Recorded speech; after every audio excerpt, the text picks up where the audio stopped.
మనల్ని హెచ్చించును గాక. చేరువచ్చిన వారందరికీ కూడా ప్రత్యేకమైన శుభాలు. మరి రోజున శరీరము ఆయన యొక్క రక్తం తీసుకునేటువంటి రోజు. మరి అందరికీ లేనటువంటి భాగ్యాన్ని దేవుడు మనకి ఇచ్చారు. దాన్ని బట్టి మనం స్తోత్రాలు చెల్లించుదాం. స్తోత్రం స్తోత్రం స్తోత్రం స్తోత్రం. ఆమేన్. కాబట్టి ఈ రోజున పీజేసీఎం చర్చ్ లేదా యేసుక్రీస్తు శక్తి కలిగిన ప్రార్థనా మందిరంలోకి వస్తున్న మీకు కలిగేటువంటి 25 లాభాలు మీకు తెలియపరుస్తాను. మరి మందిరానికి రావడం ద్వారా మీకు కొన్ని లాభాలు ఉండాలి. మందిరానికి రావడం ద్వారా మీరు ఆశీర్వాదం పొందుకోవాలి. హల్లెలూయా. కాబట్టి దాని విషయంలో మొట్టమొదటి ఆశీర్వాదం ఏమిటంటే స్పిరిచువల్గా ఆత్మ సంబంధమైనటువంటి ఆహారం ఇక్కడ మీకు అధికంగా లభిస్తుంది. ఏ ఆహారం చెప్పండి? ఆత్మ సంబంధమైనటువంటి ఆహారం. అలాగే రెండవది భౌతిక సంబంధమైనటువంటి ఆహారం ఖచ్చితంగా మీకు లభిస్తుంది. అలాగే పరిశుద్ధ ఆత్మదేవుడు అనండి అందరూ కూడా. పరిశుద్ధ ఆత్మదేవుడు మీలో నివసిస్తారు. అంత్యకాల దినాల్లో మనుషులకి ఏమేమి కావాలో అన్నీ కూడా ఇక్కడ మీకు లభిస్తాయి. హల్లెలూయా. ఎవరు ముఖ్యంగా వస్తారు? పరిశుద్ధ ఆత్మదేవుడు మీలో నివసిస్తారు. ఆమేన్ చెప్పండి. ఎక్కడ కూడా దొరకనటువంటి పరిశుద్ధాత్మ దేవుని శక్తి, పరిశుద్ధాత్మ దేవుని ప్రభావం మీలోనికి వస్తుంది. మీతో ఎవరు నివసిస్తారంటే పరిశుద్ధాత్మ దేవుడే నివసిస్తారు. హల్లెలూయా. కాబట్టి అది మీకు లాభము. ఈ యొక్క మందిరాన్ని విడిచిపెట్టకుండా మందిరం దగ్గరకు రావడం ద్వారా మీకు కలిగేటువంటి లాభం. రెండవది, మీలో పరిశుద్ధాత్మ దేవుడు నిత్యము ఉంటారు గనక దెయ్యము మీకు భయపడుతుంది. ఆమేన్ చెప్పండి. ఎవరు భయపడతారు చెప్పండి? దెయ్యం. మనుషులు భయపడకపోవచ్చు కానీ, ఎందుకంటే మనుషులు వెనకాలండి నడిపించేది కూడా దెయ్యమే. హల్లెలూయా. పరిశుద్ధాత్మ దేవుని నిలయముగా మీరు ఉంటారు కనుక మొట్టమొదటిగా మీకు కలిగే లాభం దెయ్యముల నుంచి విడుదల. హల్లెలూయా. అలాగే సైతాను క్రియలు లయపరచబడతాయి. రెండవది ఏంటి అంటే నాలుగవది సైతాను క్రియలు లయపరచబడతాయి. అంత మాత్రమే కాదు, ఇక్కడ దేవుని శక్తి ఉంది. ఈ మందిరం ఎలాగ ఏర్పాటైంది అని అంటే దేవుని శక్తి ద్వారా. ఎందుకంటే నాకు భయంకరమైనటువంటి రోగం వచ్చినప్పుడు ఆ దేవుని శక్తి ద్వారానే నేను లేవనెత్తబడ్డా. ఎముకలు గూడుగా ఉన్నటువంటి ఆ సమయంలో దేవుని శక్తి నన్ను తాకింది. హల్లెలూయా. ఆ సమయంలో ఆ పవర్ అనేటువంటి మాట నాకు వినిపించడం బట్టి మన మందిరానికి మరి ఆ సమయంలో పవర్ ఆఫ్ జీసస్ క్రైస్ట్ అనేటువంటి మందిరం పెట్టాం. అంటే యేసుక్రీస్తు శక్తి కలిగిన ప్రార్థనా మందిరం అని పెట్టడం జరిగింది. కాబట్టి ఇక్కడ ఎవరున్నారు అని అంటే దేవుని శక్తి ఉంది. అంత మాత్రమే కాదు, ముఖ్యంగా ఈ మందిరానికి వచ్చి వెళ్ళడం ద్వారా ఖచ్చితంగా నేను మా కుటుంబం అయితే మీ వెనకాలే ఉంటుంది. ఆమేన్ చెప్పండి. నేను మా కుటుంబం ఖచ్చితంగా మీ వెనకాలే ఉంటుంది. అయితే మీరు చేయవలసిన పని ఏమిటంటే నా కుటుంబంలో సమస్య ఇది ఉంది, పరిస్థితి ఇది ఉంది అని చెప్పాలంతే. ఏమీ ఆశించం కానీ మీ వెనకాల మాత్రం మేము ఉన్నాం. ఏ రూపంలో? ప్రార్థన రూపంలో, వాక్య రూపంలో, అపవాదిని ఎదురించడంలో, మీకు ఏదైతే ఇబ్బందిగా ఉందో ఆ ఇబ్బందిని తొలగించడంలో దేవుని పరంగా మేమున్నాం. ఆమేన్. చాలాసార్లుగా చాలామందికి అలాగే ప్రార్థనలు చేశాం. పాస్టర్ గారు మా కుటుంబంలో ఎలా ఉంది పరిస్థితి, పాస్టర్ గారు నాకు ఎలా ఉంది అని అనగానే వెంటనే మేము వెళ్ళి ప్రార్థనలు పెట్టడం కూడా జరిగింది. అంత మాత్రమే కాకుండా అద్భుతాలు ఈ మందిరంలో ఉన్నాయి. బిగ్గరగా చప్పట్లు కొట్టి దేవుని నామమును మహింపరుద్దాం. హల్లెలూయా. హల్లెలూయా. నువ్వు నమ్మి విశ్వసించినట్లయితే, నమ్మి నీ వచ్చినట్లయితే ఖచ్చితంగా ఇక్కడ ఏమున్నాయి చెప్పండి? అద్భుతాలు. ఎక్కడ జరగనటువంటి అద్భుతాలు ఖచ్చితంగా నీకు ఉన్నాయి. అంత మాత్రమే కాదు, ప్రవచనాలు కూడా ఉన్నాయి. హల్లెలూయా. ప్రవచనాలు కూడా ఉన్నాయి. ప్రవచనం అంటే ఏంటి? ప్రవచనం అంటే ఏంటి చెప్పండి?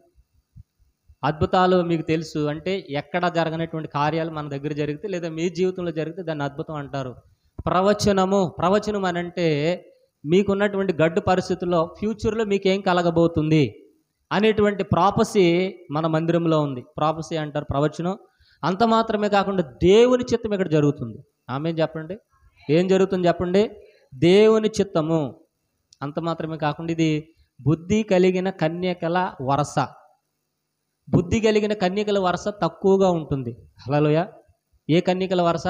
బుద్ధి కలిగిన కన్యకల వరస. కన్యకలు అంటే పరిశుద్ధులు. కన్యకలు అంటే ఎవరు? పరిశుద్ధులు. హల్లెలూయా.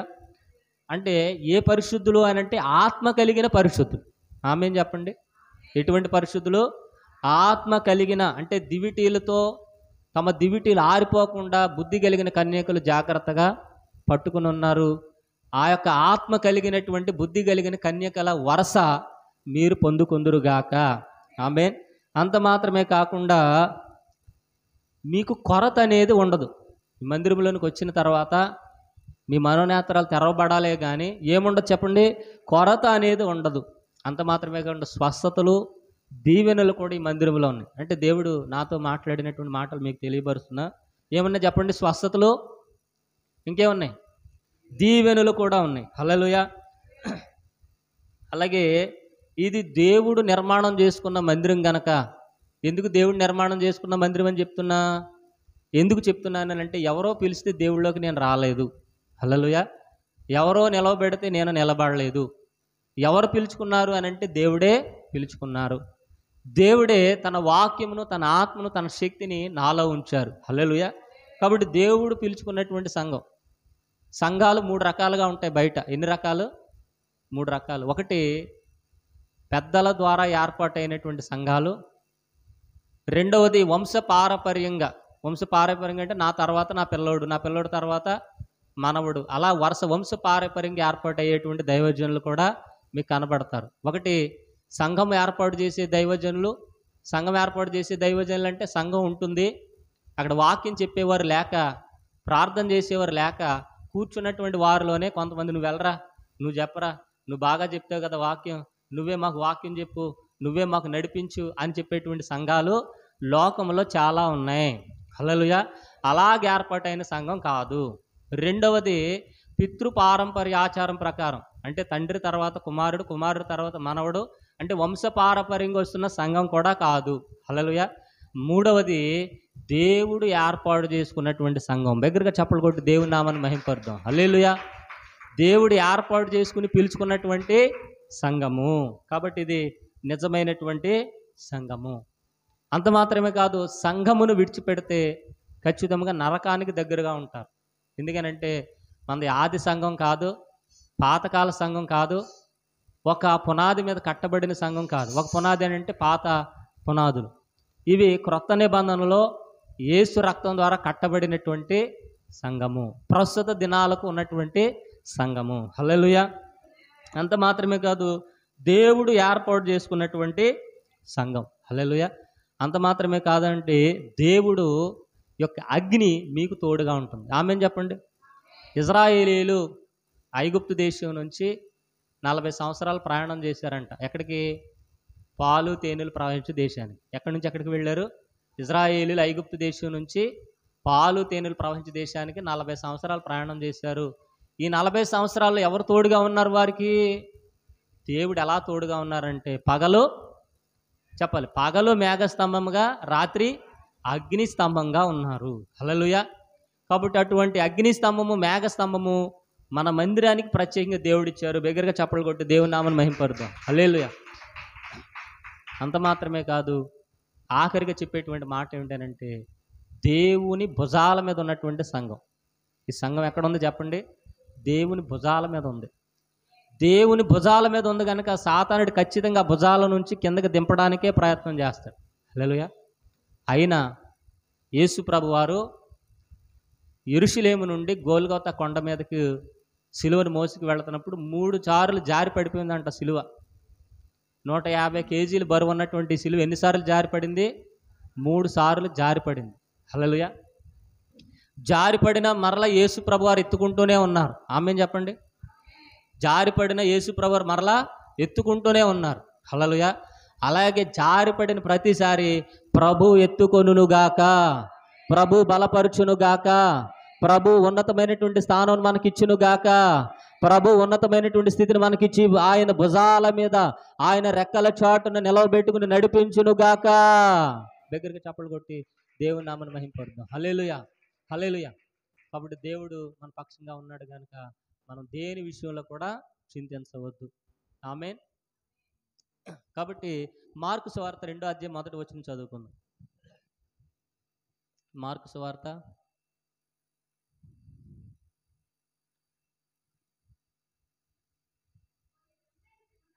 కొన్ని దినములైన పిమ్మట ఆయన మరల కపెర్నహూములోనికి వచ్చి ఆయన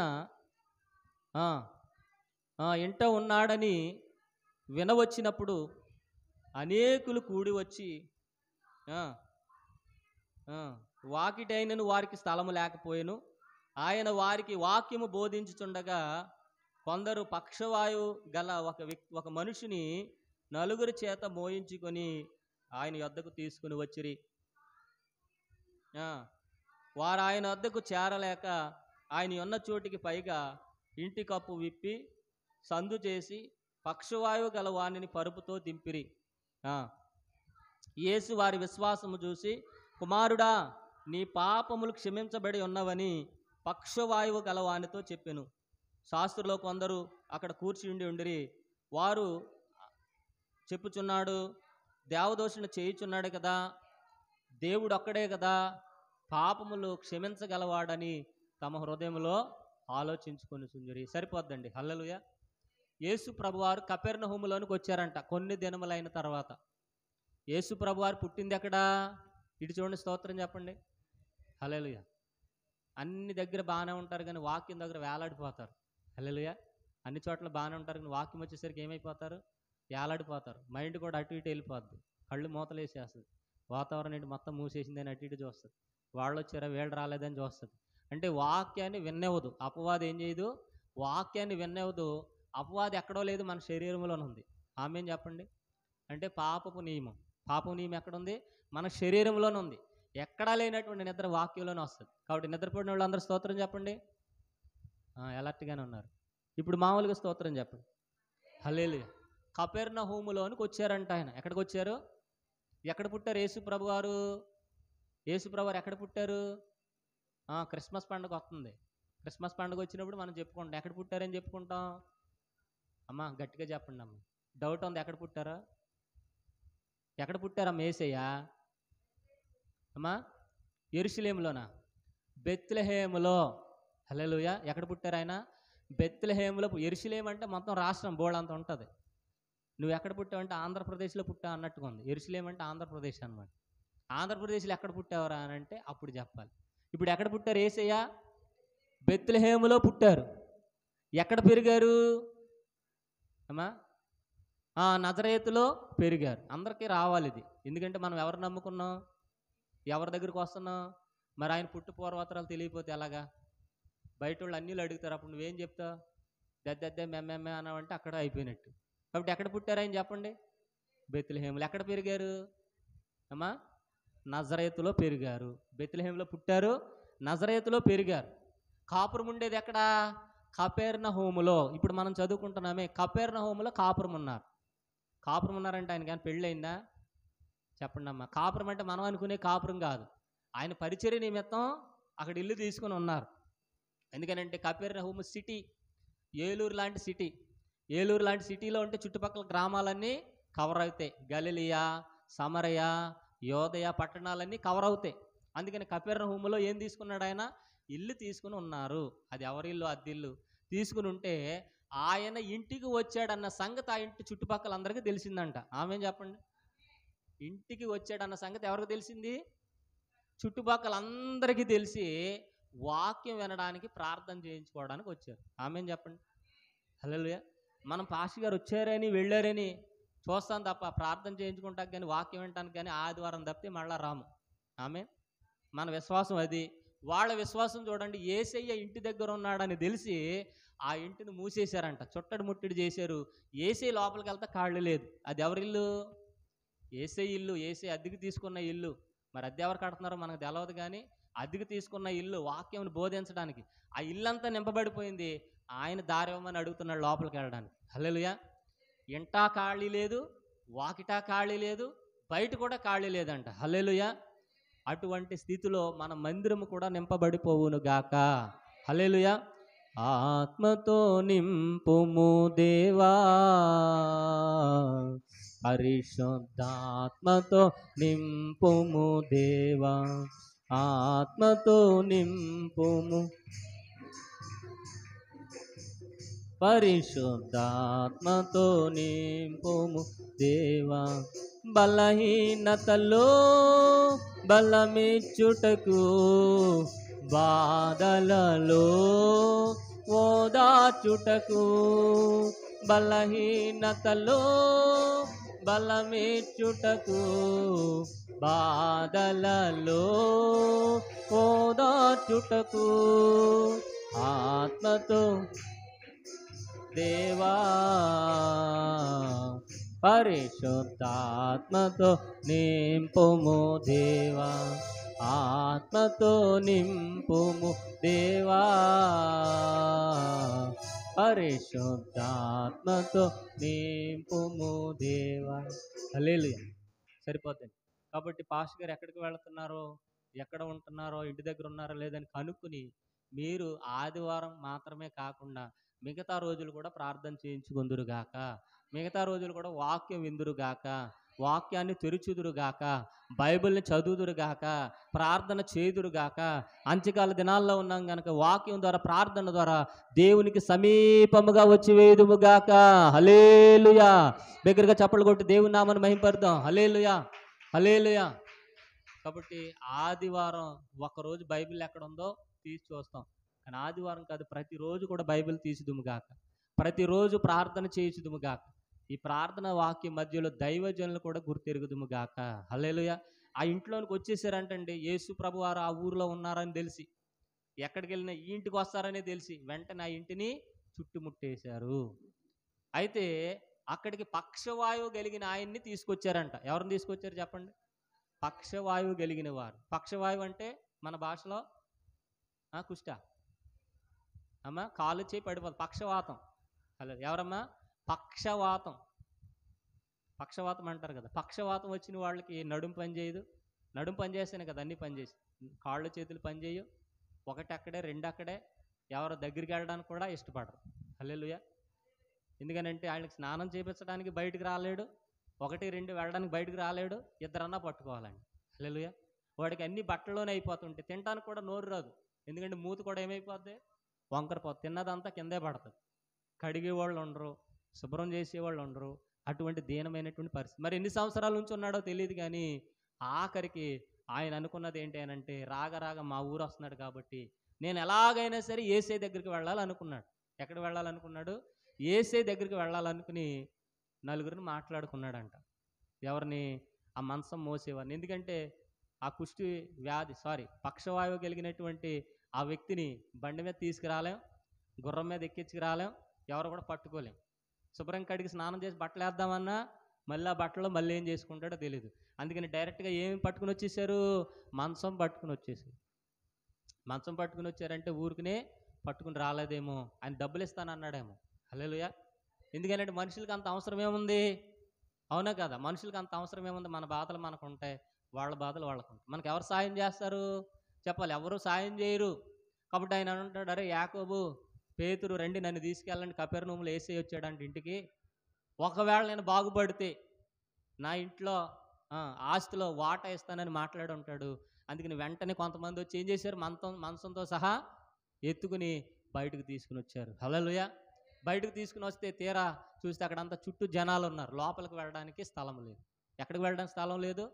లోపలికి వెళ్ళడానికి స్థలం లేదు. ఆ సమయంలో ఇంటి పైకి ఎక్కి ఆ పైన ఉన్నటువంటి పెంకులన్నీ తీసి ఆ మంచంతో సహా తాళ్ళను కట్టి ఎక్కడికి దింపారు? యేసయ్య దగ్గరకు దింపారు. దింపగానే వారికి ఉన్నటువంటి విశ్వాసం చూసి యేసయ్య అంటున్నారు, నీ పాపములు క్షమించబడి ఉన్నాయి, నువ్వు లేచి నీ పరుపు ఎత్తుకుని నడిచి వెళ్ళిపో. హల్లెలూయా.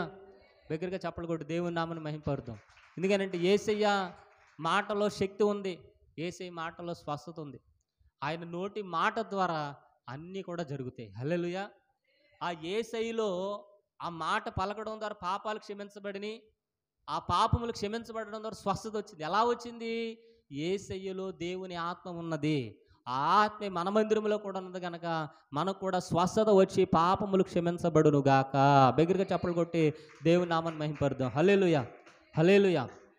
నా పూర్ణ హృదయముతో నిన్నే ఆరాధింతును, నా ప్రాణబంధమా ఆరాధ్య దైవమా, నా ప్రాణబంధమా ఆరాధ్య దైవమా, నా పూర్ణ హృదయముతో నిన్నే ఆరాధింతును.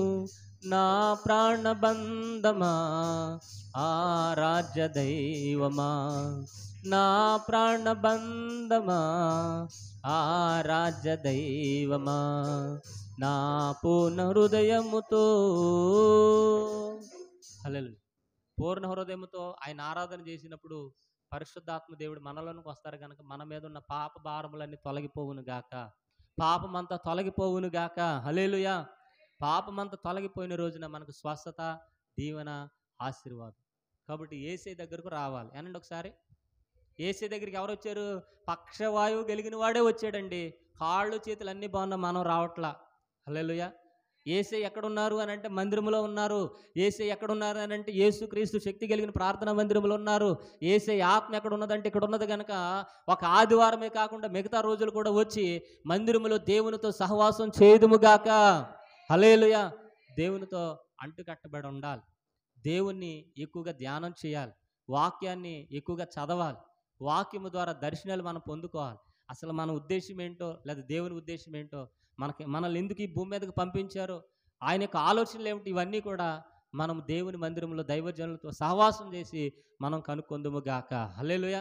ఎక్కడికి రావాలి చెప్పండి? పక్షవాయువు కలిగిన వాడే యేసయ్య ఉన్నటువంటి చోటుకు వచ్చారు. కాళ్ళు చేతులు బాగున్న మనం మాత్రం ఏదో ఆదివారం మొక్కుబడి నామకార్థంగా వస్తున్నాం తప్ప మిగతా రోజులు రాలేనటువంటి స్థితిలో ఉన్నాం. కాబట్టి ప్రతిరోజు వాక్యం ద్వారా ఆయన సమీపంగా ఉండాలి. ఆమేన్ చెప్పండి. వాక్యం చదువుతున్నారా? ఒకవేళ చదివితే అది అర్థమవుతుందా? ఒకవేళ అర్థమైతే అందులో మీతోటి ఏం మాట్లాడారు? ఎప్పుడన్నా సాక్ష్యం చెప్పారా? ఎప్పుడన్నా మాట్లాడారా?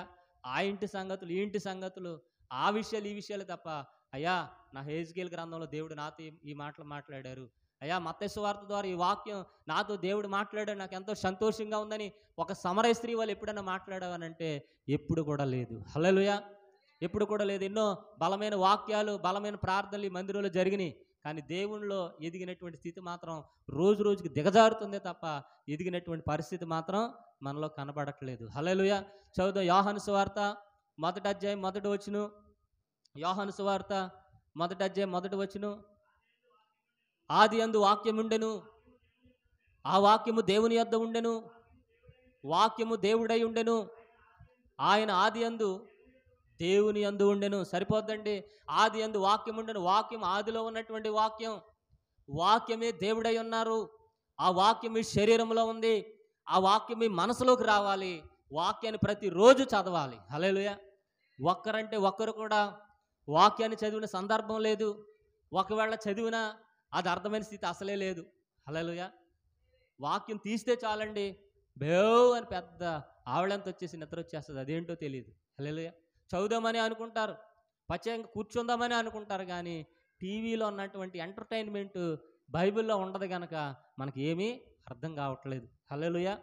దేని ద్వారా దేవుని దగ్గరికి రావాలి? ప్రతిరోజు వాక్యం ద్వారా రావాలి. అంటే వాక్యాన్ని చదవాలి, వాక్యాన్ని ధ్యానం చేయాలి. హల్లెలూయా. ఎలా ధ్యానం చేయాలి చెప్పాలి. ఎలా ధ్యానం చేయాలి? పగలు రాత్రి ధ్యానం చేస్తూనే ఉండాలి. చదవడం వేరు, ధ్యానం చేయడం వేరు. ఒక ఆవు కానీ ఒక గేదె కానీ మేతను వేసి ఒక చోట ప్రశాంతంగా కూర్చుని ఎలాగైతే నెమర వేస్తుందో అలాగే మనం కూడా వాక్యాన్ని చదివి పొద్దున్నే చదివేస్తాం, లేదా రాత్రులు చదువుతాం.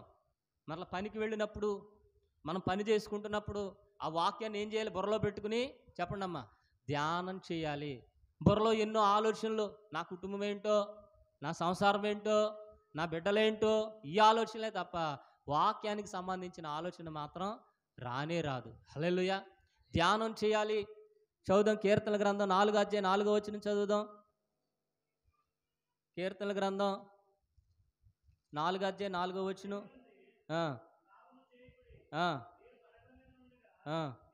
పడకల మీద ఉండగా మీ హృదయములో ధ్యానము చేసి ఊరుకొండుడే. పడకల మీద మనం ధ్యానం చేయాలి. పనుల్లో మనం ధ్యానం చేయాలి. బస్సు ప్రయాణం చేస్తున్నప్పుడు మనం ధ్యానం చేయాలి. ఎక్కడికన్నా వెళుతున్నప్పుడు వాక్యం ఏం చేయాలి? ధ్యానం చేయాలి. పక్కన కూర్చుని, అమ్మ మీదే ఊరు, ఎక్కడి నుంచి వచ్చారు, మీది ఆ ఊరైతే మాది ఆ ఊరే, మీదే క్యాస్ట్ అయితే మాది ఆ క్యాస్ట్ అని ఈ మాట్లాడతాం తప్ప వాక్యం ధ్యానం చేసి, అమ్మా నేను వాక్యం ధ్యానం చేశాను, ఈరోజు దేవుడు నాతో మాట్లాడాడు, చాలా సంతోషం ఉంది, చాలా ఆనందం ఉందని ఒక్క రోజున కూడా సాక్ష్యం చెప్పినా సందర్భాలు మన జీవితాల్లో లేవు. హల్లెలూయా.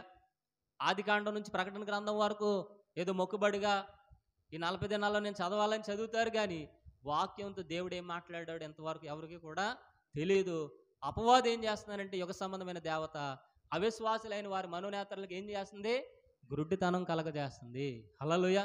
ఆ గురుడితనం పోవాలి అని అంటే యేసుక్రీస్తు శక్తి కలిగిన ప్రార్థన మందిరంతో నువ్వు అంటుకట్టబడి ఉండాలి, దైవజనులతో అంటుకట్టబడి ఉండాలి. ఒక ఆదివారమే కాకుండా మిగతా రోజులు కూడా వాక్యం తెరవాలి, వాక్యం తెరిచి చదవాలి. దేవుని చిత్తం ఏంటో, అసలు నీ చిత్తం ఏంటో, నా చిత్తం ఏంటో లోకంలో ఉన్న వార్తలు కాదు, కానీ దేవుని సువార్తను బలముగా మనం విశ్వసించి ఇతరులకు అందించేటువంటి స్థితిలో మనం ఉండుదుము గాక. మందిరం కోసం ప్రయాసపడుదుము గాక. మందిరం అనగా భూ సంబంధమైనటువంటి దేవుని రాజ్యం. ఇక్కడికి వచ్చిన వారే అక్కడికి వస్తారు, ఇక్కడికి రాకుండా అక్కడికి దేవుడు రానివ్వడు. హల్లెలూయా. ప్రభువా నీ నామములో మేము ప్రార్థన చేయలేదా గృహాల దగ్గర ఉంటే మీరెవరో నాకు తెలవదు అంటాడు.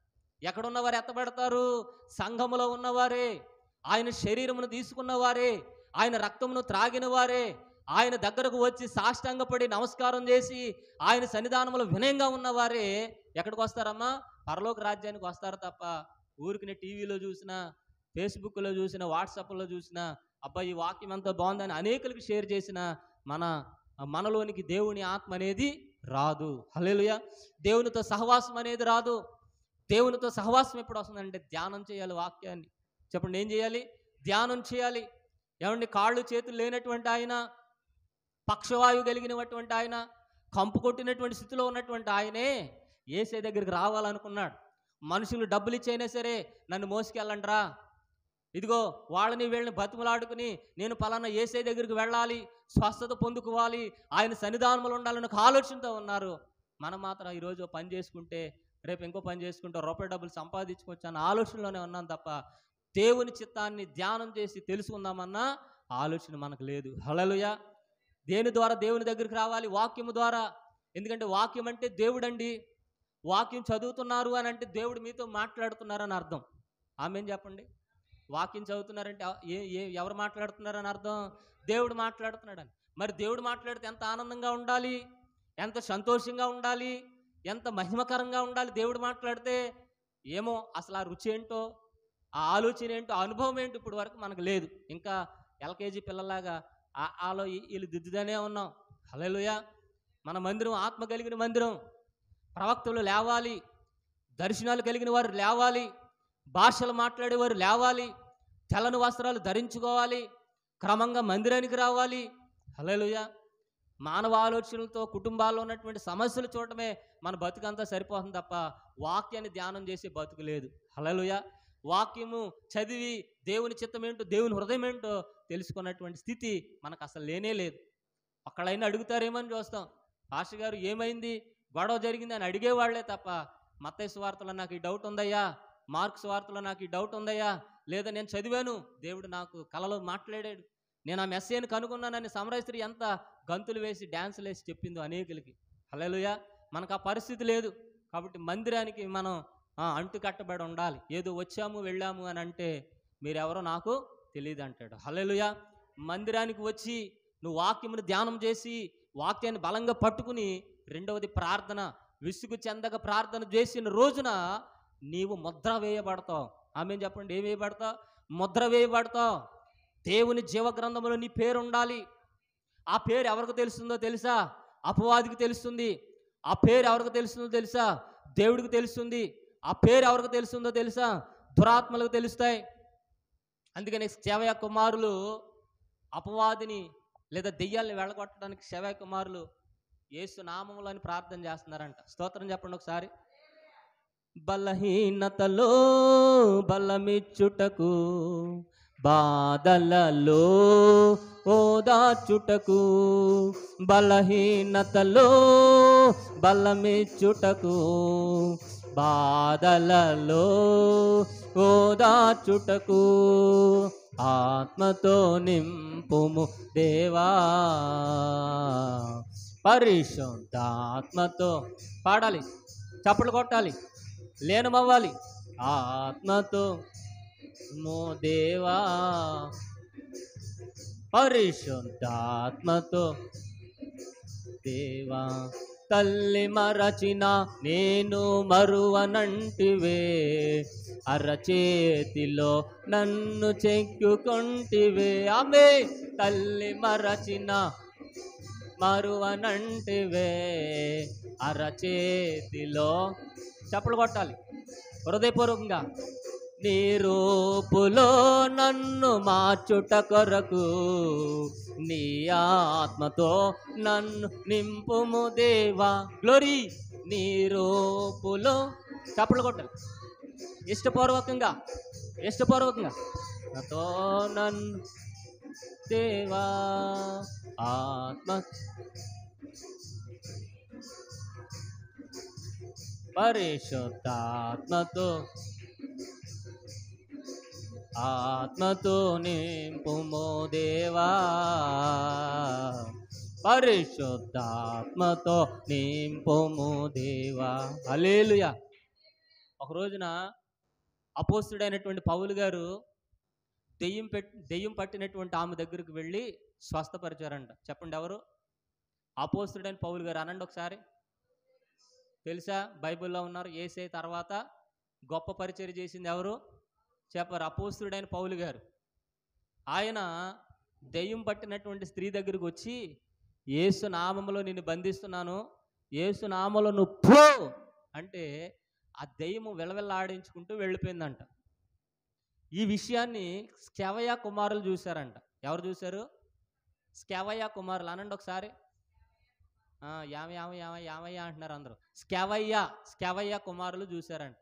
చూసి, అమ్మో యేసునామాలు అంటే దెయ్యాలు వెళ్ళిపోతున్నాయి, చాలా ఈజీయే, దెయ్యాలు నిలగొట్టాలంటే చాలా ఈజీ, యేసునామలో పో అంటే పోయింది కదా, నేను కూడా రేపు నుంచి ఏం చేయాలి? యేసునామలో పో అంటే పోతుందని చెప్పేసి బోర్డు పెట్టాడంట. దెయ్యాల్ని వెళ్ళగొట్టబడునని బోర్డు పెట్టాడంట. ఎవరు? స్కెవయ కుమారులు, ఇద్దరు అన్నదమ్ములేమో వాళ్ళు. వెళ్ళి బోర్డు పెట్టి యేసునామలో పౌలు గారు పో అన్నాడు. ఈసారి బోర్డు పెట్టుకుంటే మంచి వ్యాపారం వస్తుంది, మంచి లాభాలు వస్తాయని చెప్పేసి ఆ ఊర్లో అన్నాడంట, ఎవరికన్నా దెయ్యం పడితే చెప్పండి నేను వస్తాను, వాళ్ళు అడగకుండానే నేను వస్తాను చెప్పండి, దెయ్యాన్ని వెళ్ళగొడతాను అని చెప్పేసి బోర్డు పెడితే ఒక ఆమెకి దెయ్యం పట్టిందంట. ఆ ఊర్లో ఎవరికి పట్టింది? ఒక ఆమెకి దెయ్యం పట్టిందంట. దెయ్యం పడితే ఈయన గుర్తుంది. ఎవరికి? స్కెవయ కుమారులు గుర్తుంది. ఎవరు? అపోస్తుడైన పౌలు గారు ప్రార్థన చేస్తే యేసునామలో పో అంటే పోయింది కదా, నేను కూడా యేసునామలో పో అంటే పోతుందని చెప్పేసి ఆ అమ్మాయిని తీసుకొచ్చారంట ఈయన దగ్గరికి. ఎవరి దగ్గరికి? స్కెవయ కుమారుల దగ్గరికి ఈ అమ్మాయిని తీసుకొచ్చారంట. అయ్యా, ఈ అమ్మాయి పిచ్చి పిచ్చిగా చూస్తుందయ్యా, జుట్టు ఎర్రబోసుకుంటుందయ్యా, రాత్రులు అంటుందయ్యా, లానికి తెస్తుందంటే మీరేం భయపడకండి, నేను ఈ అమ్మాయికి దెయ్యం వదిలేస్తాను అని లోపలికి రూమ్లో తీసుకెళ్ళాడంట. నేను ఒంటరిగా వదిలేస్తాను, అరిసినా కేకలేసినా దెయ్యం నాలాగా అరుస్తుంది, అరిసినా సరే మీరేం చేయొద్దు, తలుపు తెరవద్దు అని చెప్పేసి ఆ అమ్మాయి లోపలికి వేసి ఈడు లోపలికి వెళ్ళాడంట. ఎందుకని? యేసునామలో పో అంటే పోతుంది అనుకున్నాడంట పాపం. హల్లెలూయా. లోపలికి వెళ్ళి తలుపు వేస్తే మంచం మీద కూర్చుని జుట్టు ఎరబోసుకుని అంటుందంట. వీడు వెళ్ళిపోయి వెంటనే యేసునామలో పో అన్నాడంట. పో అంటే అది అంటుందంట. ఇదేంటి యేసునామలో పౌలు గారు పొమ్మంటే వెళ్ళిపోయావు, నేను వెళ్ళమంటే వెళ్ళవా అన్నాడంట. నేను వెళ్ళను అన్నదంట. హల్లెలూయా. ఈయనకి చెమటలు పట్టుకున్నాయంట. ఎందుకంటే పౌలు గారు వెళ్ళిపోమంటే వెళ్ళిపోయింది, మరి నేను వెళ్ళిపోమంటే వెళ్ళొద్దా? రూలే కదా అది. ఎందుకంటే శక్తి ఎక్కడుంది? చెప్పండి అమ్మాయి, శక్తి ఎక్కడుంది? యేసునామలో ఉంది. కరెక్టేనా? యేసునామలో శక్తి ఉంది. మరి పౌలు గారు అంటే వెళ్ళిపోయింది, యేసు అంటే వెళ్ళిపోయింది, మరి మనమన్నా వెళ్ళిపోవాలిగా. చెప్పండి అమ్మ, మనమన్నా వెళ్ళిపోవాలిగా. అదే వాక్యం పట్టుకున్నాడంట. యేసునామలో పో అన్నాడంట. మళ్ళీ ఇదేమో నేను వెళ్ళను అన్నదంట. అప్పుడు అంటుంది జుట్టు ఎలా తీసుకుని, అరే యేసు అంటే నాకు తెలుసు, పౌలు గారు అంటే నాకు తెలుసు, నువ్వెవడోరా అన్నదంట. హల్లెలూయా. ఏమంది?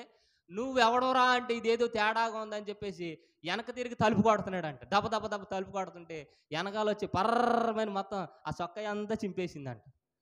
బాబు ఇదేంటి, నేను ఎలాగుంది, తలుపు తీయండి అంటే ఆల్రెడీ లోపలికి వెళ్ళినప్పుడు చెప్పాడు కదా ఏమని, దెయ్యం నాకులా గరుతుంది, మీరు మాత్రం అసలు తలుపు మాత్రం తీయొద్దని అంటే గోల్డ్ ఎంత అంత ఉన్నాయంట ఆ అమ్మాయికి.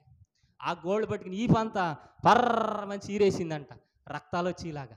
ఇక కొడుతుందంట జుట్టు పట్టుకుని దబా దబా కొడుతుంటే బయట ఉన్నవాళ్ళు అనుకున్నారు, ఓ దెయ్యాన్ని తెగబాదేస్తున్నాడేమో, ఇక ఈసారి ఈ అమ్మాయికి విడుదల వచ్చేద్ది అని అంటే మొత్తం సొక్కాయి మొత్తం చింపేసి ఆ ప్యాంట్ కూడా లాగేసిందంట.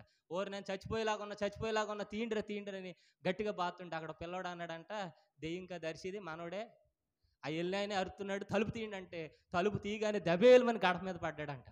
ఇంకా కొంతసేపు ఉంటే నా ప్రాణాలు పోయాయి, ఆఖరికి రక్షించాడమ్మని ఆ ప్యాంటు చొక్కా తీసుకుని పరుగు పెట్టుకుని వెళ్ళిపోయాడంట. దేవుని నామానికి మహిమ కలుగునుగా. హల్లెలూయా. ఎందుకనంటే జీవగ్రంథంలో పేరు ఎవరెవరిదుందో, ఎవరెవరు ప్రార్థన చేస్తారో, ఎవరెవరు వాక్యం చదువుతారో అంతా ఎవరికి తెలుసు? దేవుడికి తెలుసు. ఓకే, దేవుడిని పక్కన పెట్టండి, ఈడికి కూడా తెలుసు. ఎవడికి? సాతానుడికి తెలుసు. ఎవరెవరు టీవీ దగ్గర కూర్చుంటున్నారో, ఎవరెవరు బజార్లో ఏం మాటలు మాట్లాడుతున్నారో, ఎవరెవరు ఎక్కడికి వెళుతున్నారో వీడికి కూడా తెలుసు. అందుకని వీడు ఏం చేస్తాడనంటే యేసునామములో పో అనగానే నీ చరిత్ర అంతా నాకు తెలుసు అబ్బాయి అంటది. హల్లెలూయా. అందుకని ముందుగానే మనము దేవునికి భయపడి దేవునికి లోబడి నిత్యము ప్రార్థన చేస్తేనండి, ఇటు చూడండి, స్తోత్రం చెప్పండి, నా మాటలు అర్థమవుతున్నాయి. నిత్యం ప్రార్థన చేసిన వాళ్ళ పేర్లు ఎక్కడ ఉంటాయి? జీవ గ్రంథంలో ఉంటాయి. అయితే ఈ పేరు వ్రాయించుకోవడం అంత ఈజీ అయితే కాదు. యేసు ప్రభు వారి పేరు ఎందుకు రాయబడింది అని అంటే ఆయన 30 సంవత్సరాల తర్వాత బాప్తిసం ఇచ్చి యోహాను గారి చేత బాప్తిసం పొందుకున్నారు. బాప్తిసం పొందుకుని ఒడ్డుకి రాగానే పరిశుద్ధాత్మ దేవుడు పావుర రూపంలో ఎవరి మీదకి వచ్చారు? యేసు ప్రభు వారి మీదకి వచ్చారు. ఆ ఆత్మశక్తితో, ఆ ప్రార్థన శక్తితో, ఆ ప్రార్థన ప్రభావంతో అనేకులకి ఏం చేశారు? ఆయన విడుదలిచ్చారు, అనేకులకి స్వస్థతనిచ్చారు, చనిపోయిన వారిని కూడా తిరిగి లేపారు. హల్లెలూయా. కాబట్టి అనేకులకి మారు మనసుకరంగా ఆయన మారారు. కాబట్టి ఆయన పేరు ఎక్కడ రాయబడింది చెప్పాలి? పరిశుద్ధాత్మ దేవుడు ఎవరిలో ఉంటారో వారి పేరు జీవగ్రంథంలో రాయబడుతుంది. దగ్గరగా చెప్పకూడదు, దేవుని నామమున మహిమపరుద్దాం. హల్లెలూయా, హల్లెలూయా. నా సన్నిధి నీకు తోడంటివే, నా కృప నీకు చాలునంటివే, నా సన్నిధి నీకు తోడంటివే, నా కృప నీకు చాలునంటివే, నీ సాక్షిగా నేను జీవించుటకు నీ ఆత్మతో నన్ను నింపుము దేవా, నీ సాక్షిగా నేను జీవించుటకు నీ ఆత్మతో నన్ను నింపుము దేవా, నీ ఆత్మతో నన్ను నింపుము దేవా. చప్పట్లు కొడుతూ ఆత్మతో నింపుము. రికామసదర బద కదిలించబడాలి. రికామదల రభషద దేవా, ఆత్మతో నింపుము దేవా, పరిశుద్ధాత్మతో నింపుము దేవా, బలహీనతలో బలమిచ్చుటకు బాధలలో ఏకీభవించాలి అందరూ కూడా. బలహీనతలో బలమిచ్చుటకు బాధలలో ఓదార్చుటకు ఆత్మతో రికమందడ సదా. అందరూ కూడా చప్పట్లు కొడుతూ బిగ్గరగా భాషలు మాట్లాడదాం, శక్తిని నింపుకుందాం, బలమును నింపుకుందాం. ఆత్మతో నింపుము దేవా, పరిశుద్ధాత్మతో నింపుము దేవా. హల్లెలూయా. కాబట్టి యేసు ప్రభు వారిలో పరిశుద్ధాత్మ దేవుడు ఉన్నారు కనుక ఆయన పేరు ఎక్కడ వ్రాయబడింది చెప్పాలి? జీవ గ్రంథంలో వ్రాయబడింది. అలాగే అపోస్తలుడైన పౌలు గారు దమస్కు మార్గంలో పట్టబడ్డారు. అననీయ అనేటువంటి ఒక వ్యక్తి ఆయనకు బాప్తిసం ఇవ్వడం ద్వారా మళ్ళా కళ్ళు తెరవబడి పరిశుద్ధాత్మ దేవుడు ఆయనలోనికి వచ్చారు. ఇప్పుడు అరేబియా ఎడారిలో 3.5 సంవత్సరాలు ఆయన ఉపవాస ప్రార్థనలతో ఉన్నాడండి. ఎవరు? అపోస్తలుడైన పౌలు గారు. కాబట్టి ఆత్మను పొందుకున్నటువంటి వ్యక్తులు కనుక వారి పేర్లు ఎక్కడ రాయబడినాయి? జీవ గ్రంథంలో రాయబడినాయి. ఇటు చూడండి, స్తోత్రం చెప్పండి. ఎవరి పేరైతే జీవ గ్రంథంలో రాయబడుతుందో వారికి దెయ్యములు లోబడును గాక. ఎవరి పేరైతే జీవ గ్రంథంలో రాయబడుతుందో వారికి స్వస్థతలు వచ్చును గాక. ఎవరి పేరైతే జీవ గ్రంథంలో రాయబడుతుందో వారికి గర్భఫలం వచ్చును గాక. ఎవరి పేరైతే జీవ గ్రంథంలో రాయబడుతుందో వారు ఏది అనుకుంటే అది జరుగును గాక. ఎవరి గ్రంథం అయితే జీవ గ్రంథంలో రాయబడుతుందో వారికి అన్నీ కూడా లోబడును గాక. ఎవరి పేరైతే జీవ గ్రంథంలో రాయబడుతుందో ఈ సృష్టి వారికి సాగిలపడి నమస్కారం చేయును గాక. హల్లెలూయా. ఆత్మతో నింపబడిన ప్రతి ఒక్కరి పేరు జీవ గ్రంథంలో రాయబడి ఉంటుంది. ఆమేన్, ఆమేన్ చెప్పండి. హల్లెలూయా. కాబట్టి దీన్ని ఆచరణలో పెట్టేవారుగా ఉండాలి. ఏదో వాక్యం విని వెళ్ళిపోతున్నామంటే కుదరదు. ఎలాగో ఆచరణలో పెట్టాలి. హల్లెలూయా. ఈరోజు 1 గంట ప్రార్థన చేస్తే రేపు 2 గంటలు ప్రార్థన చేయాలి. ఈరోజు 1 గంట ప్రార్థన చేస్తే అమ్మ గంట ప్రార్థన చేసేసానా పాస్టర్ గారు, అమ్మో గంట ప్రార్థన చేశాను అని చెప్పేసి మళ్ళీ వారం రోజుల దాకా పట్టుకొని దాన్ని ఆ పట్టు విడిచేస్తాం. హల్లెలూయా. వేమన్ గారు పద్యం పాడారు, పట్టు పట్టరాదు మన ఊరికినే విడిచిపెడతాం. అంటే మనుషుల దగ్గర అయితే విడిచిపెట్టం, కానీ పట్టు దేవుడి దగ్గర మాత్రం విడిచిపెడతాం. పట్టు పట్టరాదు, పట్టు విడవరాదు. ప్రార్థన పట్టుకున్నామంటే అసలు విడిచిపెట్టకూడదు. వాక్యం పట్టుకున్నామంటే అసలు విడిచిపెట్టకూడదు. భూమి తలకిందులు అయిపోయినా, వరదలు వచ్చినా, తుఫాను వచ్చినా, కుటుంబంలో కరువు వచ్చినా, హల్లెలూయా, నీ యేసుని వెంబడింతునని నేడేడేగా, నా ముందు సిలువ, నా ముందు సిలువ, వెనుకలు కషల్నదే దారి, నా మనసులో ప్రభు, నా మనసులో ప్రభు, నా చుట్టూ విరోధులున్న వారెవరు, నీ యేసుని వెంబడెదనుని నేడేగారా క్షణదినము. హల్లెలూయా. ముందేమో సిలువ ఉంటుందంట, వెనకాలేమో లోకాశలు ఉంటాయంట. చెప్పండి, ముందేమేముంటుంది మనకి? సిలువ ఉంటుంది, యేసయ్యని చూడాలి. వెనకాలేమో లోకాశలు ఉండాలి. ఏది కావాలి మనకి? అది కావాలి, ఇది కావాలా? సిలువే కావాలి అని పైకి అంటాం, కానీ లోకాశల వైపు కూడా చూస్తాం. ఎవరికిలాగా? లోతు భార్యలాగా. లోకాశల వైపు చూసినప్పుడు లోతు భార్య వెంటనే ఏమైపోయింది? ఉప్పు స్తంభం అయిపోయింది. హల్లెలూయా. కాబట్టి ముందు సిలువే చూడాలి. వాక్యం ద్వారా సిలువను చూడాలి, ప్రార్థన ద్వారా సిలువను చూడాలి, ఆయన శరీరం ద్వారా సిలువను చూడాలి, ఆయన రక్తం ద్వారా కూడా మనం ఏం చూడాలి? సిలువను చూడాలి. హల్లెలూయా. సిలువను చూస్తే మన విలువ పెరుగుతుంది. సిలువే మనకు కుమారుడు చనిపోయినా, కుమార్తె చనిపోయినా, భర్త విడిపోయినా, భార్య విడిపోయినా, కుటుంబం ఏమైపోయినా విశ్వాసమున కర్తయు దాన్ని కొనసాగించేవాడైన సిలువ వైపే చూచుదుముగాక. దగ్గరగా చప్పట్లు కొట్టి దేవుని నామని మహింపరుద్దాం. హల్లెలూయా. అపోస్తుడైన పౌలు గారండి సమస్తాన్ని ఆయన ఏం చేశాడు? విడిచిపెట్టాడు. పెంటతో సమానంగా విడిచిపెట్టి ప్రభువుని వెంబడించారు. ఆయనకి లేదా ప్రియురాలు, ఆయనకి లేదా భార్య, ఆయనకి లేదా కుటుంబం అంటే దేవుని కొరకు సమస్తాన్ని విడిచిపెట్టి ప్రార్థనలో కూర్చున్నాడు. సమస్తాన్ని విడిచిపెట్టి వాక్యంలో కూర్చున్నాడు. హల్లెలూయా. ఇక ప్రభువుని మాత్రమే చూశాడు. ఇక ఆయన జీవించినంత కాలం ప్రభు వైపే చూశాడు. పేతురు గారికి లేరా భార్య? ఉన్నారు. అయినా సరే దేవుని పరిచర్యను బట్టి సమస్తాన్ని విడిచిపెట్టారు. హల్లెలూయా. మనం విడిచిపెట్టడం అనంటే దేవుడిని అధికంగా ప్రేమించుదుము గాక. కాబట్టి దేని ద్వారా దేవుని దగ్గరికి రావాలి? వాక్యం ద్వారా. బలంగా తీసుకోండి దీన్ని. ఏదో విని వదిలిపెట్టి వెళ్ళేవారుగా మారొద్దు. దయచేసి వాక్యాన్ని చదవండి. ఆది కాండం నుంచి ప్రకటన గ్రంథం వరకు వాక్యాన్ని చదవండి. అంత్యకాల దినాల్లో ఉన్నాం. బైబిల్ దొరకవు, వాక్యం దొరకదు. వాక్యం ముందుగానే చదివి హృదయంలో భద్రపరచుకోండి. వాక్యము దేవుడు. ఈ వాక్యము ద్వారా దేవుని ఆత్మ మనలోనికి వస్తుంది కనుక ఈ ఆత్మ ఎక్కడికి తీసుకుని వెళ్తుంది చెప్పండి? చెప్పాలి. పరలోక రాజ్యం తీసుకుని వెళుతుంది. రేపు యేసు ప్రభు వారిని దగ్గరికి వస్తే ఎవరు తీసుకుని వెళ్తారు? చెప్పాలి. మన పక్కింటి వాళ్ళు మనల్ని తీసుకుని వెళ్ళరు, విశ్వాసులు తీసుకుని వెళ్ళరు, మన భార్య కానీ భర్త కానీ తీసుకుని వెళ్ళరు, అన్నదమ్ములు కానీ తీసుకుని వెళ్ళరు. ఎవరు మనల్ని పరలోక రాజ్యం తీసుకుని వెళ్ళేది? చెప్పండి అమ్మా. మనలో ఉన్న ఆత్మ, మనలో ఉన్న వాక్యము. హల్లెలూయా.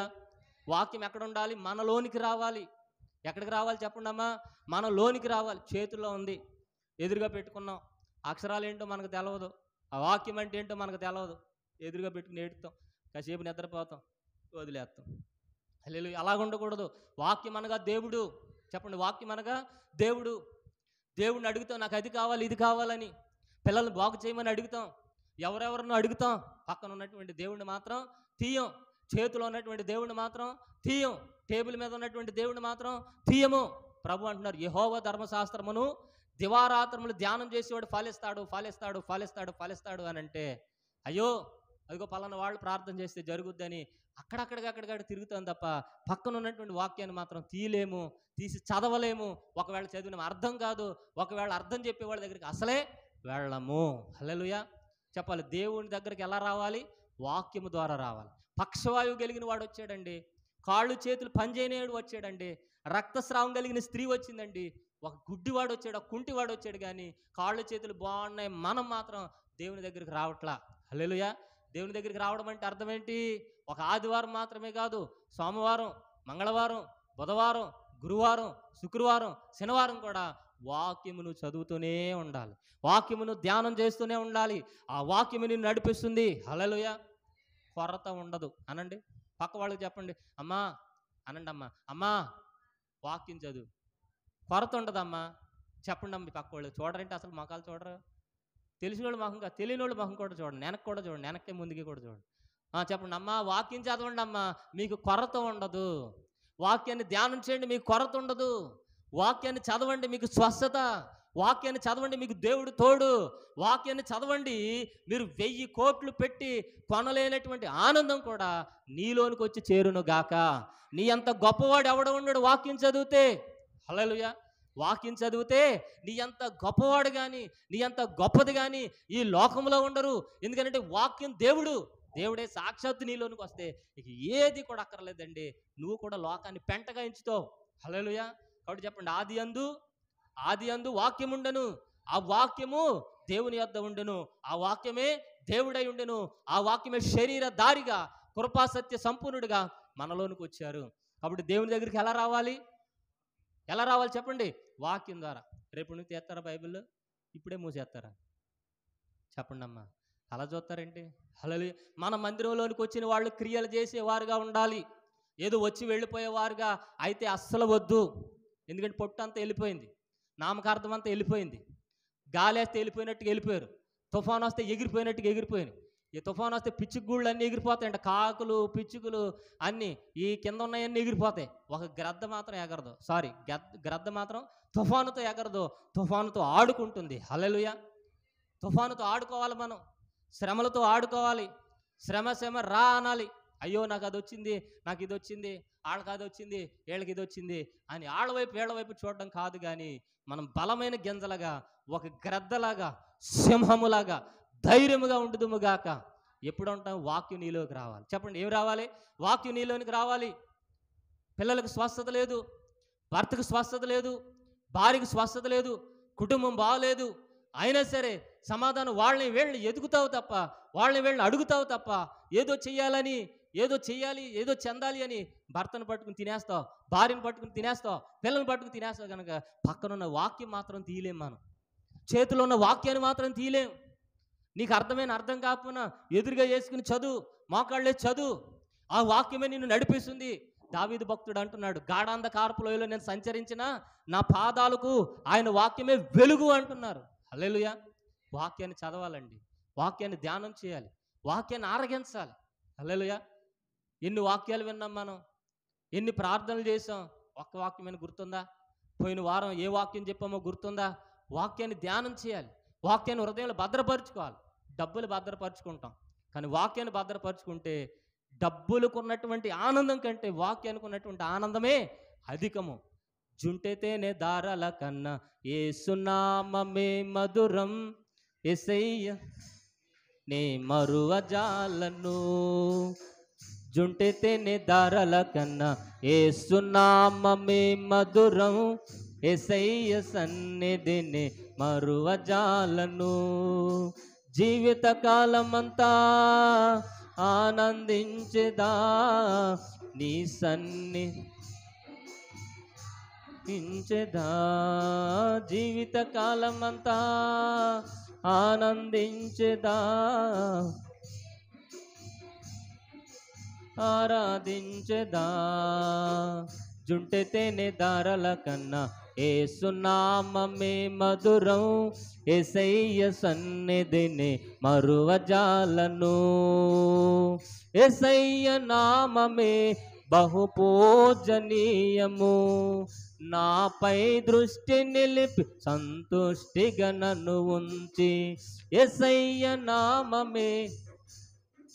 ఒకసారి అమ్మ చప్పట్లు కొట్టండి అమ్మ, అలా చూస్తారేంటమ్మా? చప్పట్లు కొట్టండి, ఏకీభవించండి, కలవండి, నాతో పాటు కలవండి. ఇది దేవుని పాట, నా పాట కాదు. ఇది ఎవరి పాట? దేవుని పాట, దేవుని మహిమపరిచేది. ఇంటి దగ్గర నీరసంగానే కూర్చుని ఇక్కడ కూడా నీరసంగానే కూర్చుంటే ఎలాగూ? మనకున్న బంధకాలు ఎలా పోతాయి? ఇప్పుడు పాడండి.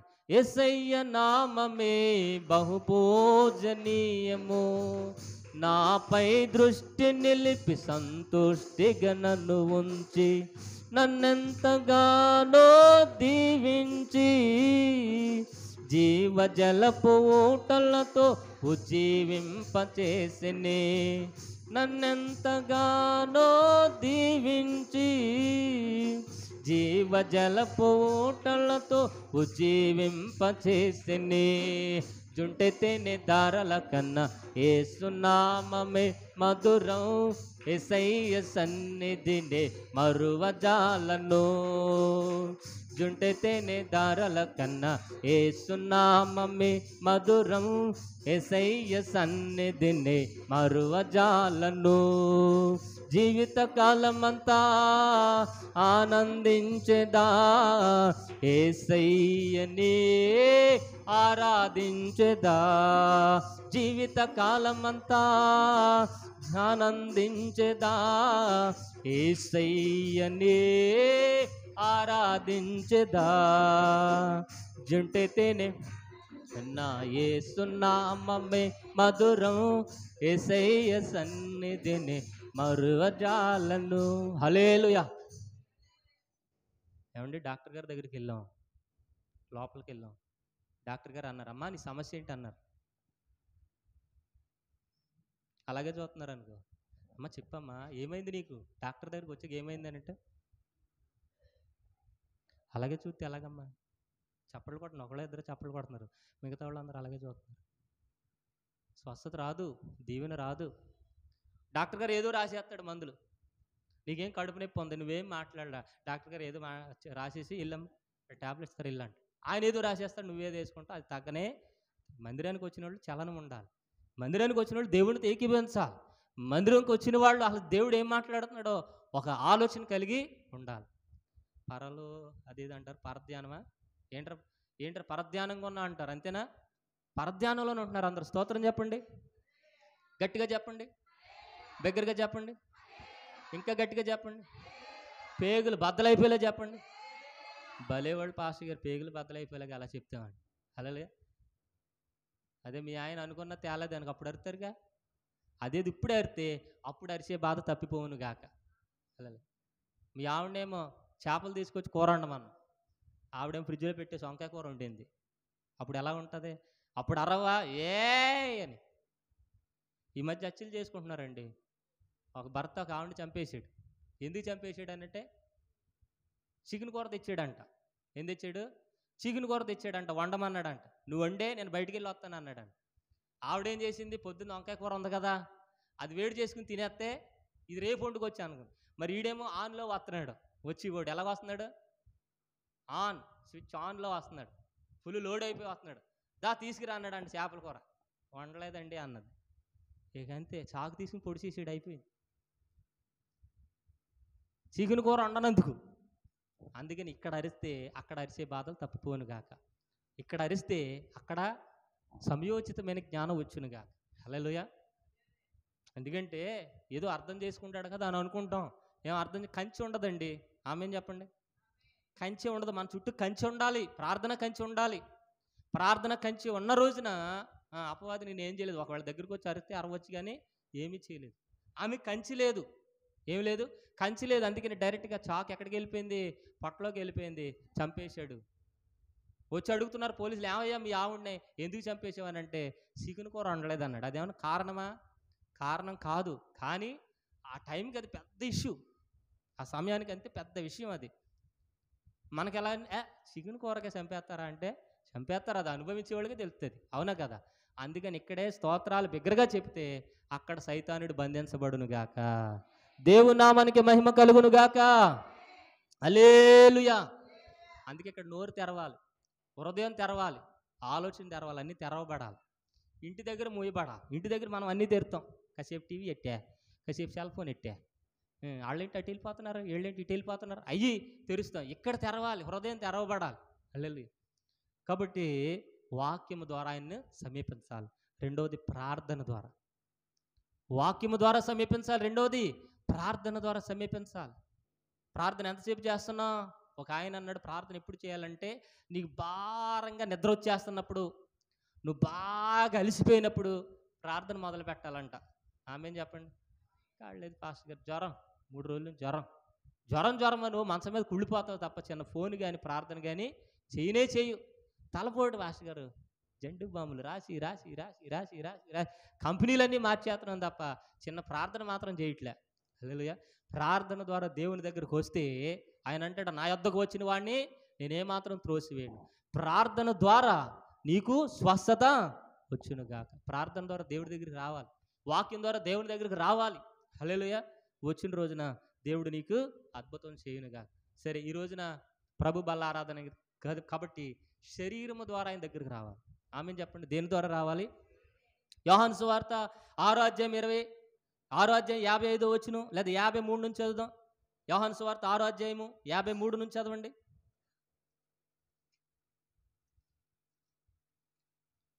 చదవండి అమ్మా, బైబిల్ ఉన్నవాళ్ళ.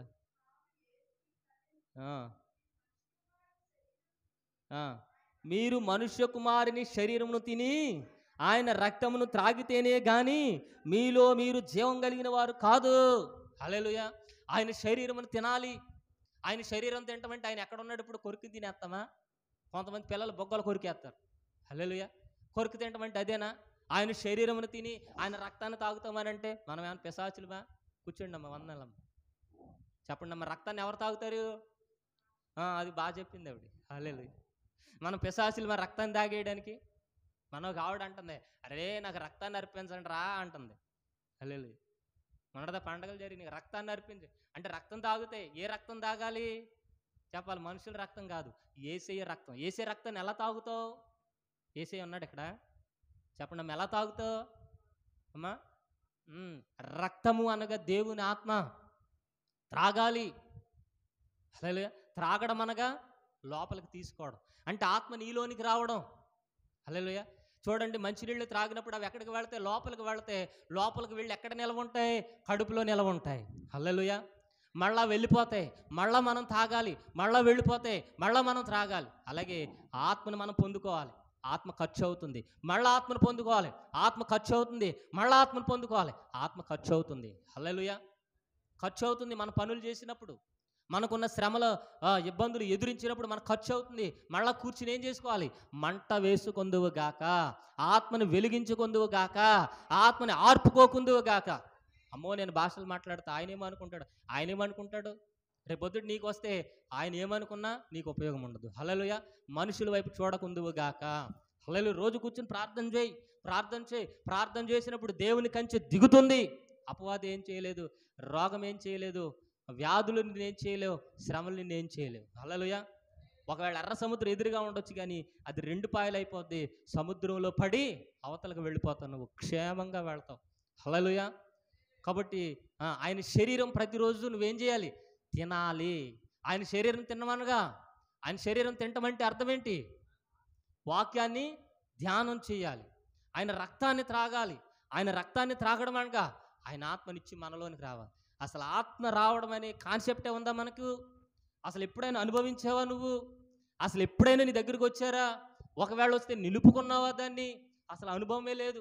పాస్టర్ గారు ఎన్నోసార్లు చెప్పారు, ఎన్నోసార్లు ఆత్మను పొందుకోమన్నా, అదేదో వింతగా చూస్తున్నామే తప్ప అది సాదాసీదమైనటువంటి దేవుడిచ్చినటువంటి ఆత్మమ్మ.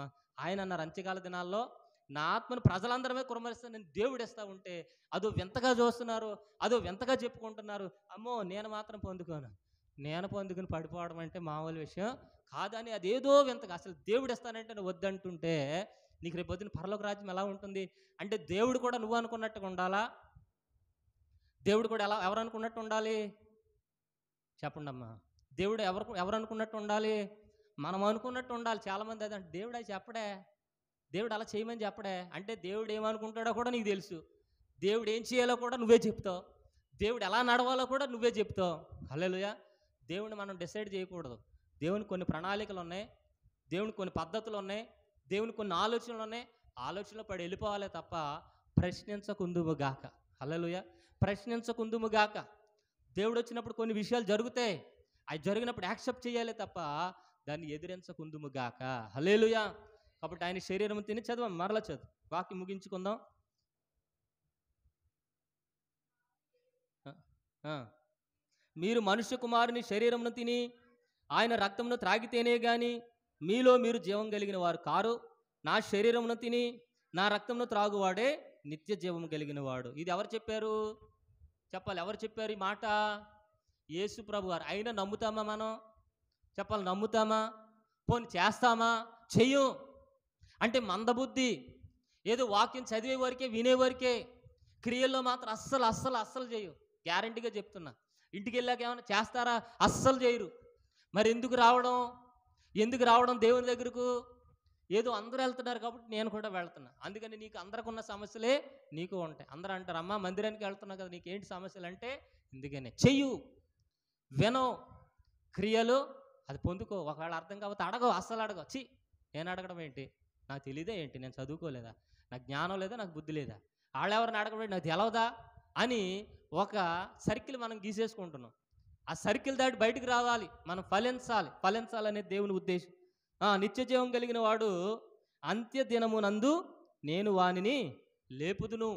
అమ్మా, ఆయన శరీరం నీలో ఉంటే, అనగా ఆయన వాక్కు నీలో ఉంటే, ఆయన రక్తం నీలో ఉంటే, ఆయన ఆత్మ నీలో ఉంటే అంత్య దినాల్లో లేపుతారండి. చెప్పండి, యేసే దగ్గరికి ఎందుకు వస్తున్నాం? ఇటు చూడాలి. యేసే దగ్గరికి ఎందుకు వస్తున్నాం? అంత్య దినముల్లో మన శరీరం లెగాలి. ఎక్కడి నుంచి లేవాలమ్మా? సమాధుల్లో నుంచి లేవాలి. సమాధుల్లో లేవడానికి అక్కడ శరీరం ఎక్కడ ఉంది? ఏ సమాధులు అంటే అర్థం ఏంటి? అది కూడా తెలవదు. చనిపోయిన వారు ఎక్కడికి వెళ్తారు? మా తాతయ్య సమాధి అక్కడ ఉందంటే అక్కడ ఏమి ఉండదు. మట్టి తవ్వు చూడు, ఎముకలు తప్ప ఏమి ఉండవు. హల్లెలూయా. చనిపోయిన వారు ఎక్కడికి వెళ్తారు? చెప్పండి అమ్మా. చనిపోయిన వారు ఎక్కడికి వెళ్తారు? వాళ్ళ పుట్టింటికి వెళ్తారా? ఎక్కడికి వెళ్తారు? మృతుల లోకములోనికి వెళ్తారు, పాతాళం. ఎవరు పాతాళం వెళతారు అని అంటే, విశ్వసించని వారు, భక్తిహీనులు పాతాళం వెళతారు. భక్తిహీనులు మృతుల లోకం వెళ్తారు. మరి దేవుని నమ్ముకున్న మనం ఎక్కడికి వెళ్తాం? పరదైసులోనికి వెళతాం. పరదైసు ఎక్కడుంది? మధ్యాకాశంలో ఉంది. రేపొద్దున యేసు ప్రభు వారు వచ్చినప్పుడు, ఇటు చూడండి, స్తోత్రం చెప్పండి. యేసు ప్రభు వారు వచ్చినప్పుడు క్రీస్తునందు మృతులైన వారు మొదట లేపబడతారు. అనగా యేసు ప్రభు వారు పరదైసులో ఉన్నటువంటి వారిని భూమి మీదకి తీసుకుని వస్తారు. పరదేశంలో ఉన్నటువంటి వారిని భూమి మీదకి తీసుకుని రావాలంటే నువ్వు పరదేశంలో ఉండాలి. హల్లెలూయా. అనగా మరలా నీకు మహిమ శరీరం ఇచ్చి భూమి మీదకి తీసుకుని వస్తారు. భూమి మీద 1000 ఏండ్ల పాలన జరుగుతుంది. ఈ 1000 ఏండ్ల పాలన జరగాలి అని అంటే, లేదా 1000 ఏండ్ల పాలన జరుగుతుంది, అందులో నువ్వు ఉండాలంటే నువ్వు ఎక్కడికి రావాలి? పరదేశకు రావాలి. పరదేశకు రావాలని అంటే నువ్వు ఎక్కడ మృతి పొందాలి? చెప్పాలి, ఎక్కడ మృతి పొందాలి? క్రీస్తునందు మృతి పొందాలి. ఆమేన్ చెప్పండి. ఎక్కడ మృతి పొందాలి? క్రీస్తునందు మృతి పొందాలి. అంటే క్రీస్తులో చచ్చిపోవాలి. నువ్వు ఎక్కడ చచ్చిపోవాలి?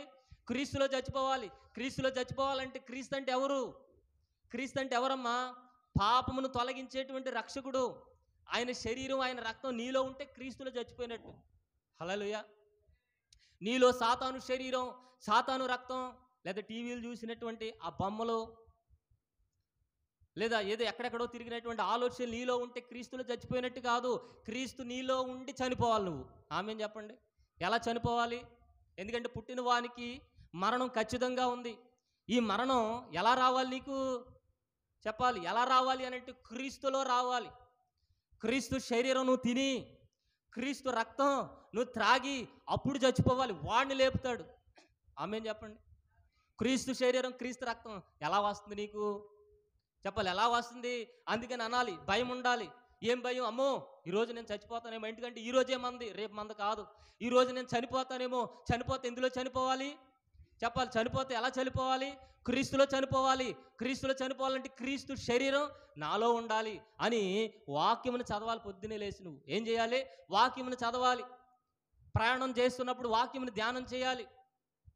ఎక్కడికో ఏదో పనులో ఉన్నప్పుడు వాక్యమును ధ్యానం చేయాలి. అప్పుడు క్రీస్తులో నువ్వు ఏ క్షణమైనా నీకు మరణం వస్తే క్రీస్తులో చనిపోయినట్టు నీ ఆత్మ ఎక్కడికి వెళుతుంది? చెప్పాలి, పరదేశుకు వెళుతుంది. ఎక్కడికి వెళుతుంది చెప్పండి అమ్మా? పరదేశుకు వెళుతుంది. పరదేశుకు వెళ్ళిన తర్వాత యేసు ప్రభు రేపు పొద్దున్న వస్తే, భూమి మీదకి వస్తే అంటే వస్తారు, ఖచ్చితంగా వస్తారు. ఎందుకంటే దేవుని రాజ్యం రుచి చూడాలి. దేవుని నమ్ముకుని నువ్వేం అనుభవించావు అనే వాళ్ళకి సమాధానం చెప్పాలి. దేవుని నమ్ముకుంటే మనం ఏమేం జరుగుతుంది అనేది దేవుడు చెప్పాలి. హల్లెలూయా. ఇప్పుడు బైబిల్ పట్టుకుంటే అన్యులు అవహేళన చేస్తున్నారా లేదా? నీ కుటుంబం వారిని నేను అవహేళన చేస్తున్నారా లేదా? మరి వాళ్ళందరూ చూడాలి కదా దేవుని రాజ్యాన్ని. అందుకని భూమి మీద ఏం జరుగుద్ది? చెప్పండి అమ్మా. 1000 ఏండ్ల పాలన జరుగుద్ది. 1000 ఏండ్ల పాలన జరగాలంటే ఏం జరగాలి? 7 ఏండ్ల శ్రమల కాలం జరగాలి, సంఘం ఎత్తబడాలి. 7 ఏండ్ల శ్రమల కాలం జరగాలి, సంఘం ఎత్తబడాలంటే ఏం చేయాలి? 3వ ప్రపంచ యుద్ధం జరగాలి. ఆమేం చెప్పండి. ఇవన్నీ భౌగోళిక సంబంధమైనటువంటి విషయాలు జరిగినప్పుడు ఆత్మ సంబంధమైనటువంటి విషయాలు కూడా జరుగుతాయి. అందుకని ప్రభు అన్నారు, మీరు యుద్ధముల గురించి, యుద్ధ సమాచారముల గురించి మీరు విన్నప్పుడు మీరేం చేయాలి? మెలకువగుండి ప్రార్థన చేయండి. ఎవరి ఆత్మను వాడు కాపాడుకోండి. ఈ యుద్ధాల గురించి మీరు వింటున్నప్పుడు, ఇప్పుడు జరిగేవి మామూలు యుద్ధాలు, ఏ యుద్ధం గురించి మీరు విన్నప్పుడు అలర్ట్ అవుతారు అని అంటే, ఇజ్రాయేలు రష్యా యుద్ధం జరిగినప్పుడు. ఏ యుద్ధం చెప్పండి? ఇజ్రాయేల్ అంటే ఎక్కడ ఉంది?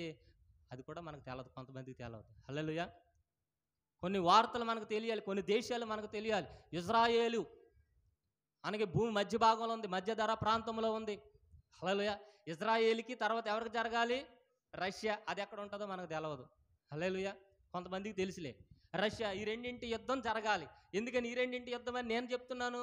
నాకు ఎలా తెలిసింది అంటే యెహెజ్కేలు గ్రంథంలో ఉంది. యెహెజ్కేలు గ్రంథం 38 అధ్యాయం అంతా అదే. చదవద్దులే, ఇది చూడండి. స్తోత్రం చెప్పండి. ఏ యుద్ధం జరగాలి? ఇజ్రాయేలు రష్యా యుద్ధం జరగాలి. ఆ యుద్ధం జరుగుతున్నాయని మేఘాలు కమ్ముకుంటున్న రోజున, ఆ యుద్ధానికి అందరూ కూడా సన్నద్ధమవుతున్నటువంటి రోజున ప్రపంచ దేశాలన్నీ ఏకమైపోయి, ఇటు చూడండి, స్తోత్రం చెప్పండి, ప్రపంచ దేశాలన్నీ ఏకమైపోయి రష్యాతో కలుస్తాయి. ఇజ్రాయెల్ ఒక్కటే ఉంటుంది, అమెరికా కూడా కలవదు వాళ్ళతో.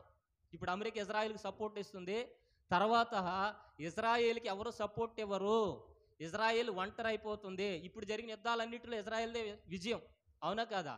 కానీ 3వ ప్రపంచ యుద్ధంలో జరిగేటువంటి విజయంలో ఇజ్రాయేల్ పక్షంగా ప్రభు పోరాడతాడు. బిగ్గరగా చప్పట్లు కొట్టి దేవుని నామమును మహిమపరుద్దాం. ఎవరు పోరాడతారు? ఇజ్రాయేల్ పక్షంగా ఎవరు పోరాడతారు? యేసు ప్రభువారు, దేవుడు పోరాడతారు. ఎలా పోరాడతారు? ఆయన ఏం ప్రత్యక్షంగా రాడు. ఆయన ఆయుధం ఏంటి? ప్రకృతి. ఆయన ఆయుధం. ప్రకృతి ద్వారా పోరాడతాడు. పోరాడినప్పుడు ఏం జరుగుద్ది? సంఘం ఎత్తబడిపోతుంది. ఈ యుద్ధం జరిగిన రోజున జరుగుతుందని మీరు న్యూస్లో వింటున్నప్పుడు, బయట వింటున్నప్పుడు, సంఘం ఏ క్షణంలో అయినా ఎత్తబడవచ్చు. ఎందుకంటే తన పిల్లల్ని తీసేసుకుని అప్పుడు భూమి మీద 7 ఏండ్ల శ్రమల కాలం ప్రారంభమవుతుంది. ఏమన్నా అర్థమవుతుందమ్మా? స్తోత్రం చెప్పండి. స్తోత్రం చెప్పండి. అదే ఆ రోజు, యేసయ్య ఉగ్రత రోజు, 7 ఏండ్ల శ్రమల రోజు, పాపులంతా ఏడ్చే రోజు. అదే ఆ రోజు, వడగండ్లు కురిచే రోజు, భూమి సగం కాలే రోజు, వడగండ్లు కురిసే రోజు, భూమి సగం కాలే రోజు, నక్షత్రము రాలే రోజు, నీరు చేదు అయ్యే రోజు, నక్షత్రము రాలే రోజు, నీరు చేదు అయ్యే రోజు. ఆ రోజు శ్రమ నుండి తప్పించే నాదుడు లేడు. ఆ రోజు శ్రమ నుండి తప్పించే నాదుడు లేడు. అదే ఆ రోజు. హల్లెలూయా. ఈ విషయాలను ఎప్పుడు జరుగుతాయి? 7 ఏండ్ల శ్రమల కాలంలో. వడగండ్లు కురిస్తే, మన ప్రకటన గ్రంథంలో చెప్పుకున్నాం, వడగండ్లు కురిస్తే భూమి సగం కాలిపోద్ది, నక్షత్రాలు రాలిపోతాయి, సూర్యుడు నలుపు అవుతాడు, చంద్రుడు ఎరుపు అవుతాడు. ఇవన్నీ జరిగిన రోజున 7 ఏండ్ల శ్రమల కాలం. అంటే మనుషులు చనిపోతారంటే మనుషులు చనిపోరు, మనుషులు ఉంటారు. శ్రమలు అనుభవించడానికి ఉండాలిగా. భూమి మీద 1/4 భాగం కాలిపోతుంది, కానీ మిగతా భాగంలో మనుషులు ఉంటారు. మరణం రాదు, వేదనలకు గురవుతారు. ఇవి శ్రమల కాలం. ఆ శ్రమల కాలంలోనికి వెళ్ళకూడదని, ఆ ఇబ్బందుల కాలంలోనికి వెళ్ళకూడదని సంఘం ఎత్తబడిపోతుంది. సంఘం రెప్పపాటున. ఎప్పుడు ఎత్తబడతా చెప్పండి? రెప్పపాటున. అంటే చిటికేసి అయ్యే లోపల సంఘం ఎత్తబడిపోతుంది. ఎవరు ఎత్తబడతారు? బుద్ధి కలిగిన కన్యకులు. ఆమేన్ చెప్పండి. ఎవరు ఎత్తబడతారు? బుద్ధి కలిగిన కన్యకులు. బుద్ధి కలిగిన కన్యకలు అనగా దివిటీలు పట్టుకున్నవారు, దివిటీలు పట్టుకున్నవారు అనగా ఆత్మను పట్టుకున్నవారు, ఆత్మను కలిగిన వారు, ఆయన శరీరమును రక్తమును తీసుకున్నవారు, పవిత్రంగా ఉన్నవారు, రక్షణ కాపాడుకున్నవారు, వీళ్ళందరూ ఎత్తబడతారు. నువ్వు గనక మెలకుగా లేకపోయావో, నువ్వు గనక రక్షణ వాయిదా వేసావో, నువ్వు గనక ఆయన శరీరాన్ని రక్తం తీసుకోవడం వాయిదా వేసావో, ప్రార్థన వాయిదా వేసావో, వాక్యాన్ని వాయిదా వేసావో, వాళ్ళ సంగతులు వీళ్ళ సంగతులు చెప్పుకుని కాలం గడుపుతున్నావో, ఈ లోపల సంఘం ఎత్తబడుతుంది. 7 ఏండ్ల శ్రమల కాలంలో భయంకరమైనటువంటి పరిస్థితులను చూస్తావు. హల్లెలూయా. అటువంటి పరిస్థితికి వెళ్ళకూడదనే దేవుడు ప్రతిరోజు వాక్యం ద్వారా మాట్లాడుతున్నారు, దైవజనుల ద్వారా మాట్లాడుతున్నారు. మనమేమో హేళన చేస్తూ కూర్చుంటున్నాం. హల్లెలూయా. కాబట్టి వాక్యం ద్వారా ఆయన దగ్గరికి వెళ్ళాలి, ప్రార్థన ద్వారా ఆయన దగ్గరికి వెళ్ళాలి, ఆయన శరీరం ద్వారా వెళ్ళాలి, ఆయన రక్తం ద్వారా వెళ్ళాలి. భాషలు మాట్లాడుతూ నిత్యము మన పేర్లు జీవ గ్రంథంలో వ్రాయించుకోవాలి. మధ్యాకాశంలోకి వెళ్ళాలంటే మన ప్రార్థన చెప్పండి, ఎక్కడికి వెళ్ళాలి? కనీసం ఈ కప్పు కూడా దాటి వెళ్ళదు. ఏమండి, బుల్లెట్కి లేనటువంటి శక్తి, ఒక ర్యాకెట్కి లేనటువంటి శక్తి మన ప్రార్థనకు ఉంది. ఒక ర్యాకెట్ ఎక్కడికి వెళుతుంది? వాడు ఏ గ్రహం మీదకి పంపిస్తే ఆ గ్రహం మీదకే వెళుతుందేమో. ఒక బుల్లెట్ ఎక్కడికి వెళుతుంది? ఒక గురి పెడితే అక్కడి వరకే వెళుతుందేమో. మన ప్రార్థన మాత్రం ఆకాశము, మహాకాశము, నక్షత్రలోకము, గ్యాలాక్సీలు, పాలపుంతలు అన్ని దాటుకుని, స్ఫటిక సముద్రం దాటుకుని, దేవదూతల లోకం దాటుకుని, సింహం ధవళ సింహాసనం ఎక్కడ ఉందో అక్కడికి వెళ్ళిపోతుందండి. అందుకని ప్రార్థన బలమైనది, ప్రార్థన శక్తివంతమైనది, ప్రార్థన మహిమ కలిగినది. ప్రార్థన వల్లనే పయనము, ప్రార్థనే ప్రాకారము, ప్రార్థనే ప్రాధాన్యము, ప్రార్థన లేనిది పరాజయం. ప్రార్థన వల్లనే పయనము, ప్రార్థనే ప్రాకారము, ప్రార్థనే ప్రాధాన్యము, ప్రార్థన లేనిది పరాజయం. ప్రభువా ప్రార్థన నేర్పయ్యా, ప్రార్థించకుండా నేనుండలేనయా. ప్రభువా ప్రార్థన నేర్పయ్యా, ప్రార్థించకుండా నేనుండలేనయా. నీ పాదాలు తడపకుండా నా పయనం సాగదయా. నీ పాదాలు తడపకుండా నా పయనం సాగదయా. ప్రార్థన వల్లనే పయనము, ప్రార్థనే ప్రాకారము, ప్రార్థనే ప్రాధాన్యము, ప్రార్థన లేనిది పరాజయం. ప్రార్థన వల్లనే పయనము, ప్రార్థనే ప్రాకారము, ప్రార్థనే ప్రాధాన్యము, ప్రార్థన లేనిది పరాజయం. హల్లెలూయా. భాషల తర్వాత దర్శనం వస్తుంది, దర్శనం తర్వాత ప్రవచనం వస్తుంది, ప్రవచనం తర్వాత లోతైన అనుభవంలోకి వెళ్తాం, లోతైన అనుభవం తర్వాత దేవుడు తాగుతాడు. హల్లెలూయా. బోలెడన్ని విషయాలు ఉన్నాయి మీకు చెప్పాలి, మీరు ప్రయాణం చేయాలి, కానీ ఎన్నో విషయాలు ఉన్నాయి. హల్లెలూయా. కాబట్టి దయచేసి వాక్యాన్ని చదవండి, దయచేసి ప్రార్థన చేయండి, గంటలు గంటలు ప్రార్థన చేయండి. నువ్వు అలసిపోయినప్పుడు ప్రార్థన చేయండి, కష్టాల్లో ప్రార్థన చేయండి, వ్యాధుల్లో ప్రార్థన చేయండి, రోధించండి, తలుపులు వేసుకోండి, మొరపెట్టండి, ఏడవండి, బోరుని ఏడవండి.